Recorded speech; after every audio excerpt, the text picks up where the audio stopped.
Pas më shumë se 3 muaj nga mbyllja, ka nisur ndërhyrja emergjente në urën e Matit, e cila u dëmtuaron për shkak të problemeve në këmbën mbajtëse dhe në strukturë. Punimet me një vlerë për 107 milion lekësh financohen nga Autoriteti Rrugor Shqiptar dhe kanë filluar prej disa ditësh me prani në terren të punëtorëve dhe mjeteve të rënda. Ndërhyrja parashikon pastrimin e pilotave të themeleve me një lartësi prej 1.5 deri në 2.5 metra, mbrojtja pilotave të dëmtuara dhe forcimin e zonave ku ka ndodhur gërryerja. Gjithashtu do të realizohet forcimi dhe mbajtja e themelit të pilës dhe ballit të urës përmes krijimit të një çelimi me bloqe të lidhura gabioni për të parandaluar dëmtimet e mëtejshme.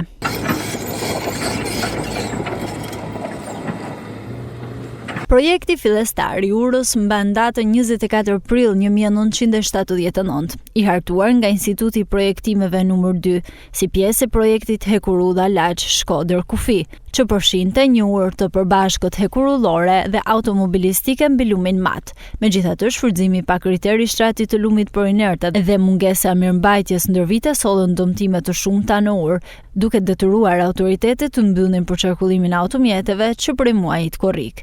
Mbyllja e saj krijoi kaos në lëvizje, veçanërisht gjatë sezonit veror, pasi aksi vjetër Lezhë-Milot shërben edhe si një rrugë alternative për lehtësimin e trafikut në superstradë. Ndërhyrja emergjente pritet të përfundojë brenda një kohe të shkurtër, duke hapur rrugë për kthimin e qarkullimit normal të automjeteve mbi lumin Mat.